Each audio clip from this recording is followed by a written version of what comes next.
We are back on Taking Care of Business on Current Radio, News Talk 1180, 1230 KGEO, 1410 KERI, and now in New Mexico on 1000 KKIM. Our guest by phone of a former candidate for governor in California, Congressman from the 4th District in California, Congressman Tom McClintock. Congressman, welcome to Taking Care of Business. Well, thank you, Marty. Thanks for having me. And as I mentioned, a big fan of yours over the years. I actually worked on one of your campaigns when Jerry Nordskarg and I were part of the Constitution Education Committee back in the late 80s, which makes you and I around for quite a while. Long time ago now. Yes.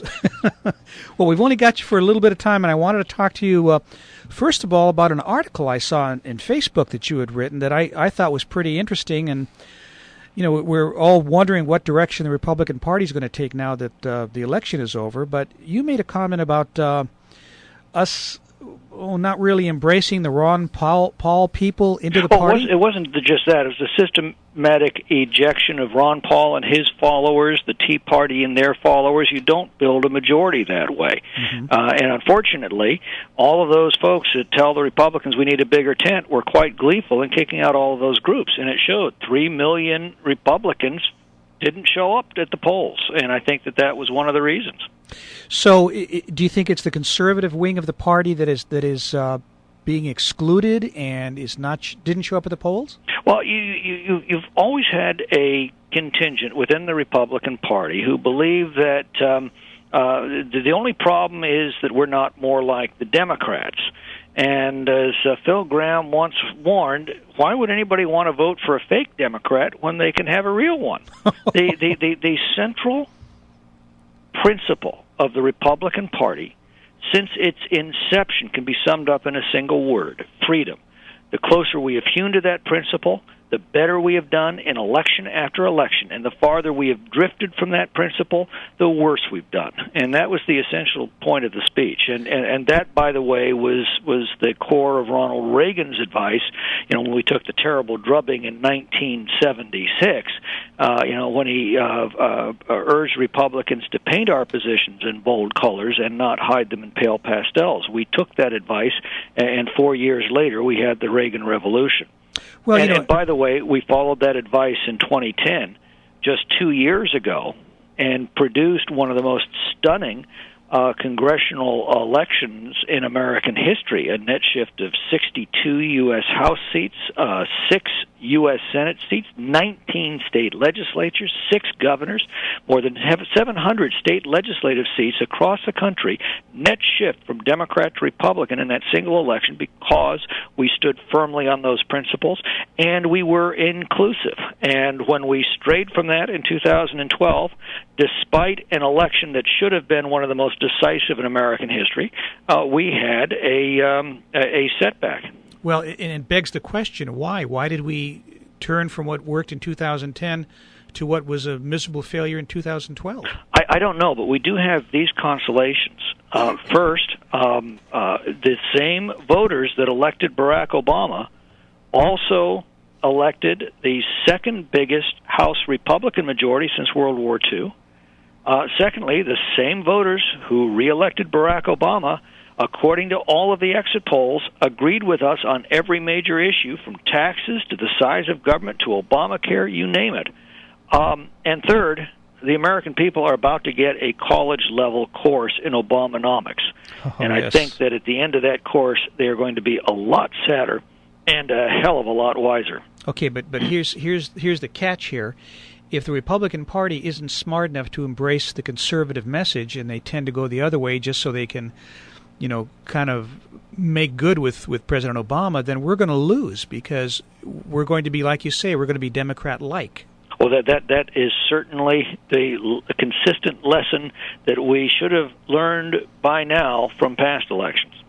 There was an article yesterday, or Tuesday, in the paper that I saw. Sarah Palin gave a speech and talked about your leader, Boehner's purge of conservatives in powerful committees. Do you see that going on? Well, that's what we're trying to get a handle on.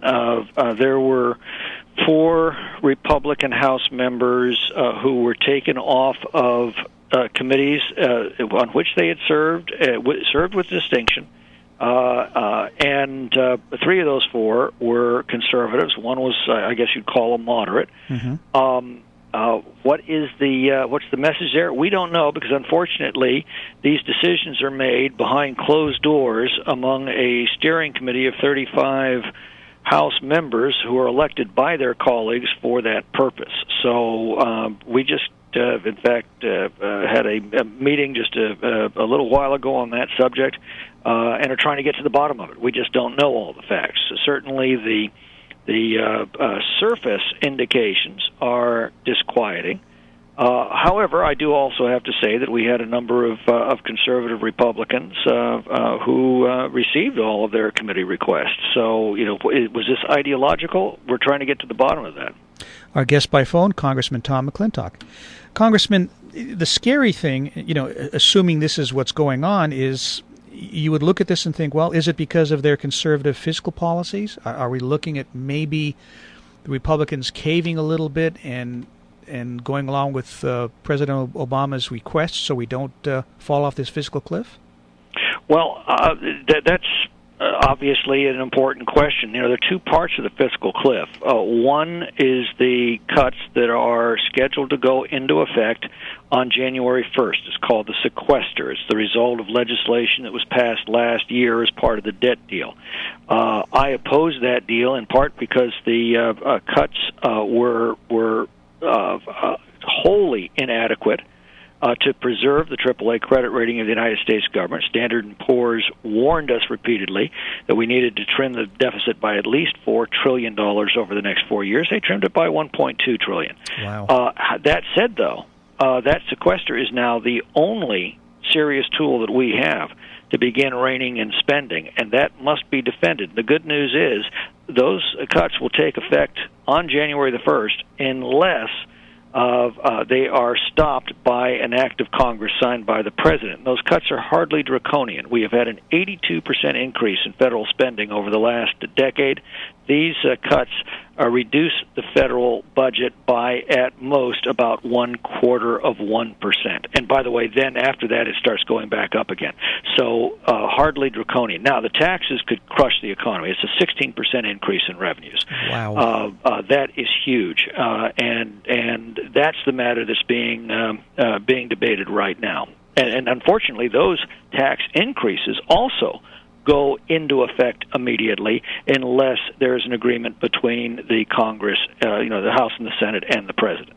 It's a little scary when you look at some of the feedback you're getting. Like in Sarah Palin's speech, she talked about how this will not be forgotten in 2014. People are already jockeying for position in 2014, and it's, if we don't have a united front as Republicans, as conservatives, we may be looking at further losses in 2014. Well, I've not seen Palin's speech, and as I said, just within the House, we're still trying to get an accurate view of the decisions that were made. That said, there's absolutely no question in my mind that if we continue to strive to be a pale reflection of the Democrats, we will continue to lose elections. There is a huge constituency out there, a majority of the country, that supports us on all of these positions. Again, from the size of government to Obamacare, and that's coming straight off the exit polls of the very voters who reelected Obama. That tells me it's not our philosophy that's the problem. It is our ability to communicate that message, and more importantly, it is the public's confidence that we actually mean what we say. Great parties are built upon great principles, but they are judged by their devotion to those principles. And if the Republican Party's devotion to the principle of individual liberty and constitutionally limited government is questioned, then there's no doubt we will lose elections. When we come back from the break, you mentioned a word that I'd like to expand on, communicate, because I'm getting the feeling that we let the Democrats out-communicate us in this last election, and they defined who we were rather than us defining who we are. So when we come back from break, let's talk about that for a moment, okay? We'll be back in a moment on Taking Care of Business on Current Radio, News Talk 1180.